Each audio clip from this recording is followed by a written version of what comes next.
कुंभ मेला लगने वाला है। ये हर 12 साल में 4 स्थानों हरिद्वार, प्रयागराज, इलाहाबाद, उज्जैन और नासिक में आयोजित होता है। कुंभ मेला इसलिए लगाया जाता है क्योंकि यह पौराणिक अमृत कलश की कथा, खगोलीय घटनाओं और कई अन्य धार्मिक मान्यताओं से जुड़ा है। लेकिन कुंभ मेला हर 12 साल पर ही क्यों लगता है, चलिए इसका कारण जानते हैं। प्रयागराज में 12 साल के लंबे इंतजार के बाद 13 जनवरी 2025 को कुंभ मेला लगने वाला है। कई श्रद्धालुओं को इस मेले के लगने का बेसब्री से इंतजार होता है। कुंभ मेला का आयोजन हिंदू धर्म की सबसे पवित्र और प्राचीन परंपराओं में से एक है। इस मेला के आयोजन के पीछे पौराणिक, धार्मिक और खगोलीय कारण हैं। हम इस लेख में वो कारण तो जानेंगे ही, साथ में ये भी जानेंगे कि कुंभ मेला हर 12 साल पर ही क्यों लगता है। कुंभ मेला क्यों लगता है? पौराणिक कथाओं के अनुसार देवता और असुरों ने अमृत प्राप्त करने के लिए समुद्र मंथन किया था। मंथन के दौरान अमृत का एक कलश कुंभ निकला, जिसे असुरों से बचाने के लिए देवता भागे। भागने के दौरान अमृत की कुछ बूंदें 4 स्थानों हरिद्वार, प्रयागराज, उज्जैन और नासिक में गिर गईं। इसलिए तब से इन स्थानों को पवित्र माना गया और इन पर कुंभ मेले का आयोजन किया जाने लगा। अमृत की बूंदें हरिद्वार के ब्रह्म कुंड में गिरी थीं। उज्जैन में शिप्रा नदी के किनारे मेला लगता है। नासिक में गोदावरी नदी के तट पर कुंभ मेला आयोजित होता है। कुंभ मेला लगने का धार्मिक महत्व और आध्यात्मिक महत्व। कुंभ मेला का उद्देश्य श्रद्धालुओं को आत्मशुद्धि का अवसर प्रदान करना है। मान्यता है कि कुंभ मेला के दौरान इन स्थानों पर स्नान करने से सभी पापों का नाश होता है और मोक्ष की प्राप्ति होती है। कुंभ मेले में गंगा, यमुना और अदृश्य सरस्वती के संगम में स्नान करने से पापों का नाश और आत्मा की शुद्धि होती है। यह मेला साधु संतों, गुरुओं और श्रद्धालुओं के मिलन का केंद्र है, जहां ज्ञान, भक्ति और सेवा का आदान प्रदान होता है। कुंभ मेला हर 12 साल में ही क्यों लगता है? कुंभ मेला की तिथियां खगोलीय घटनाओं के आधार पर तय होती हैं। बृहस्पति ग्रह और सूर्य की स्थिति का कुंभ मेले से गहरा संबंध है। जब बृहस्पति ग्रह कुंभ राशि में प्रवेश करता है और सूर्य मकर राशि में होता है, तब कुंभ मेले का आयोजन होता है। बृहस्पति को अपनी कक्षा में 12 साल का समय लगता है, इसलिए कुंभ मेला हर 12 साल में एक बार आयोजित होता है। हिंदू ज्योतिष शास्त्र में 12 राशियां होती हैं। 12 राशियां 12 महीनों का प्रतिनिधित्व करती हैं, जो समय चक्र और मानव जीवन से जुड़े होते हैं। कुंभ राशि में बृहस्पति और सूर्य के आने पर यह मेला आयोजित होता है। इसके अलावा 12 साल का चक्र मानव जीवन में एक विशेष ऊर्जा परिवर्तन को दर्शाता है। ये समय आत्मशुद्धि, आस्था और ध्यान के लिए उपयुक्त माना गया है। प्रत्येक 3 वर्ष में आता है कुंभ। उक्त 4 स्थानों पर प्रत्येक 3 वर्ष के अंतराल में कुंभ का आयोजन होता है, इसीलिए किसी एक स्थान पर प्रत्येक 12 वर्ष बाद ही कुंभ का आयोजन होता है। जैसे उज्जैन में कुंभ का आयोजन हो रहा है, तो उसके बाद अब 3 वर्ष बाद हरिद्वार, फिर अगले 3 वर्ष बाद प्रयाग और फिर अगले 3 वर्ष बाद नासिक में कुंभ का आयोजन होगा। उसके 3 वर्ष बाद फिर से उज्जैन में कुंभ का आयोजन होगा। उज्जैन के कुंभ को सिंगस्त कहा जाता है। कुंभ क्या है? कलश को कुंभ कहा जाता है। कुंभ का अर्थ होता है घड़ा। इस पर्व का संबंध समुद्र मंथन के दौरान अंत में निकले अमृत कलश से जुड़ा है। देवता असुर जब अमृत कलश को एक दूसरे से छीन रहे थे, तब उसकी कुछ बूंदें धरती की 3 नदियों में गिरी थीं।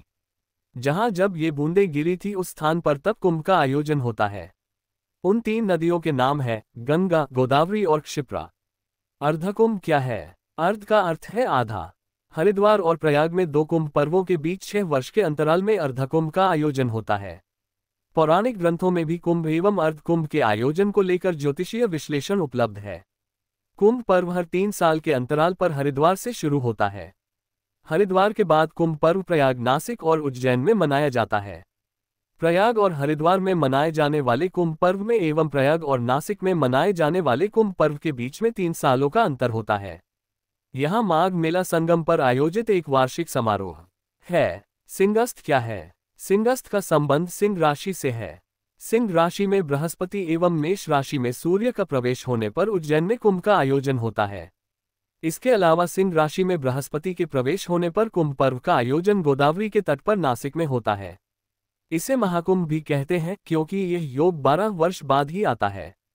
इस कुंभ के कारण ही यह धारणा प्रचलित हो गई कि कुंभ मेले का आयोजन प्रत्येक 12 वर्ष में होता है, जबकि यह सही नहीं है।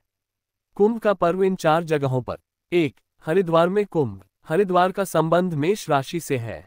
कुंभ राशि में बृहस्पति का प्रवेश होने पर एवं मेष राशि में सूर्य का प्रवेश होने पर कुंभ का पर्व हरिद्वार में आयोजित किया जाता है। हरिद्वार और प्रयाग में 2 कुंभ पर्वों के बीच 6 वर्ष के अंतराल में अर्धकुंभ का भी आयोजन होता है। 2. प्रयाग में कुंभ। प्रयाग कुंभ का विशेष महत्व इसलिए है क्योंकि यह 12 वर्षों के बाद गंगा, यमुना एवं सरस्वती के संगम पर आयोजित किया जाता है। ज्योतिषशास्त्रियों के अनुसार जब बृहस्पति कुंभ राशि में और सूर्य मेष राशि में प्रवेश करता है तब कुंभ मेले का आयोजन प्रयाग में किया जाता है।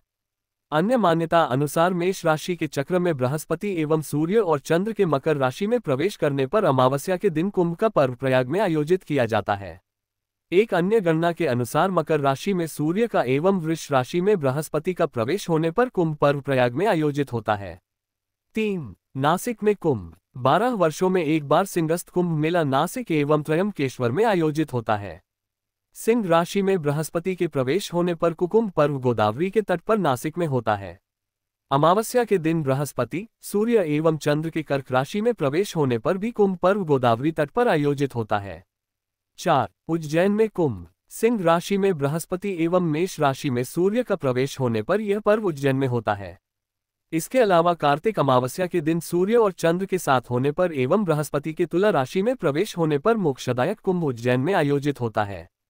कुंभ की कथा। दरअसल अमृत पर अधिकार को लेकर देवता और दानवों के बीच लगातार 12 दिन तक युद्ध हुआ था, जो मनुष्यों के 12 वर्ष के समान है।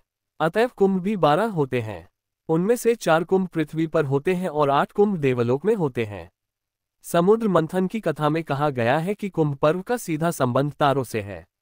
अमृत कलश को स्वर्गलोक तक ले जाने में जयंत को 12 दिन लगे। देवों का एक दिन मनुष्यों के 1 वर्ष के बराबर है। इसीलिए तारों के क्रम के अनुसार हर 12वें वर्ष कुंभ पर्व विभिन्न तीर्थ स्थानों पर आयोजित किया जाता है। युद्ध के दौरान सूर्य, चंद्र और शनि आदि देवताओं ने कलश की रक्षा की थी, अतः उस समय की वर्तमान राशियों पर रक्षा करने वाले चंद्र सूर्यादि ग्रह जब आते हैं तब कुंभ का योग होता है और चारों पवित्र स्थलों पर प्रत्येक 3 वर्ष के अंतराल पर क्रमानुसार कुंभ मेले का आयोजन किया जाता है। अर्थात अमृत की बूंदें छलकने के समय जिन राशियों में सूर्य, चंद्रमा, बृहस्पति की स्थिति के विशिष्ट योग के अवसर रहते हैं, वहां कुंभ पर्व का इन राशियों में ग्रहों के संयोग पर आयोजन होता है। इस अमृत कलश की रक्षा में सूर्य, गुरु और चंद्रमा के विशेष प्रयत्न रहे थे। इसी कारण इन्हीं ग्रहों की उन विशिष्ट स्थितियों में कुंभ पर्व मनाने की परंपरा है। अमृत की ये बूंदें 4 जगह गिरी थी: गंगा नदी प्रयाग, हरिद्वार, गोदावरी नदी नासिक, क्षिप्रा नदी उज्जैन। सभी नदियों का संबंध गंगा से है। गोदावरी को गोमती गंगा के नाम से पुकारते हैं। क्षिप्रा नदी को भी उत्तरी गंगा के नाम से जानते हैं। यहाँ पर गंगा गंगेश्वर की आराधना की जाती है। ब्रह्म पुराण एवं स्कंद पुराण के 2 श्लोकों के माध्यम इसे समझा जा सकता है। उद्धरण: विंध्यस्य दक्षिणे गंगा गौतमी सा निगद्यते, उत्तरे सापि विंध्यस्य भगीरथ्य विधीयते। एव मुक्त्वाद गता गंगा कल्या वन संस्थिता गंगेश्वेरतु यह पश्येत स्नात्वा क्षिप्राम भासी प्रिये। ऐसे ही और नई वीडियो देखने के लिए हमारे चैनल @हरिहर बाबा को सब्सक्राइब कर ले और बेल आइकन को क्लिक कर दें। धन्यवाद। आपका दिन शुभ रहे।